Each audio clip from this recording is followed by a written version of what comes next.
నమస్తే అండి. కూటమిలో విభేదాలకు జనసేన బీజం వేసింది అని ఇప్పుడు చెప్పొచ్చు.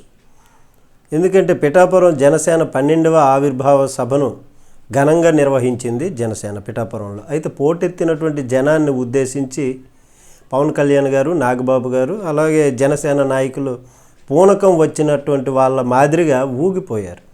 ఏం మాట్లాడుతున్నారో ఏం మాట్లాడాలో తెలియనటువంటి మైక్లో నోరు జారారు. తమ ప్రత్యర్థి వైసీపీతో పాటు వైసీపీలాగే అనుకుని టీడీపీని కూడా జనసేన నేతలు అనుకున్నట్టున్నారు. అందుకే వైసీపీ కంటే టీడీపీని పరోక్షంగా కించపరిచేలా మాట్లాడారు. జనసేన విషయంలో ఎక్కువగా వైసీపీ టార్గెట్ చేస్తుంటుంది. ఇది సహజమే. అయితే నిన్నటి జనసేన ఆవిర్భావ సభలో నాగబాబు, పవన్ కళ్యాణ్లు టీడీపీ పైన నోరు పారేసుకున్నారు. నాగబాబు గారు ఏమంటారు?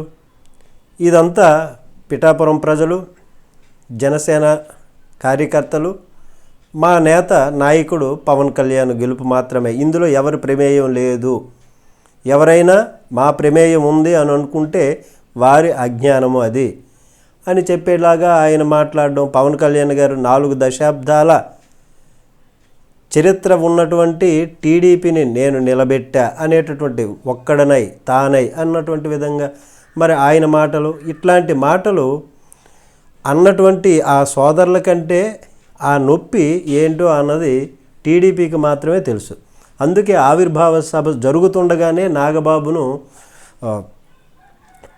తీసుకొని ఆ వ్యాఖ్యలను తీసుకొని టీడీపీ ఏకిపారేయటం మొదలుపెట్టింది. ఆ తర్వాత పవన్ కళ్యాణ్ గారి స్పీచ్తో ఆ దాడి మళ్ళీ ఇంకా పతాక స్థాయికి వెళ్ళింది. ఒక మాటలో చెప్పాలంటే పిఠాపురం జనసేన ఆవిర్భావ సభ టీడీపీతో గొడవకు కారణమైంది అని చెప్పవచ్చు. జనసేనపై టీడీపీ శ్రేణులు సోషల్ మీడియాలో ఓ రేంజ్లో దాడి చేస్తున్నారు. టీడీపీ జనసేన మధ్య రచ్చను వైసీపీ చూస్తూ కేవలం ప్రేక్షక పాత్రకు పరిమితమైతే రాజకీయ లాభం.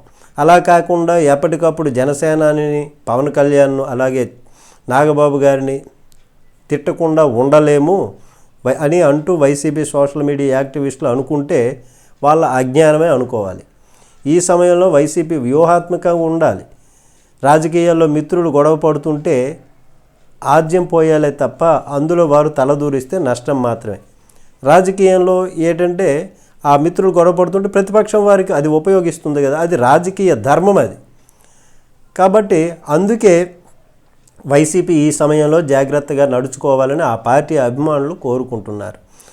టీడీపీ జనసేన మధ్య గొడవకు పవన్, ఆయన అన్నగారు నాగబాబు గారు బీజం వేశారని చెప్పవచ్చు. అయితే అది మొలకెత్తి నెమ్మదిగా చెట్టుగా పెరిగే అవకాశం లేకపోలేదు.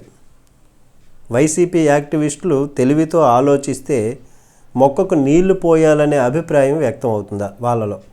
అందుకే జనసేనను టీడీపీకి విడిచిపెట్టి రాజకీయంగా తమాషా చూడాలనే వైసీపీ శ్రేయోభిలాషుల కోరికను ఏ మేరకు నెరవేర్చుతారో చూడాలి. నమస్తే.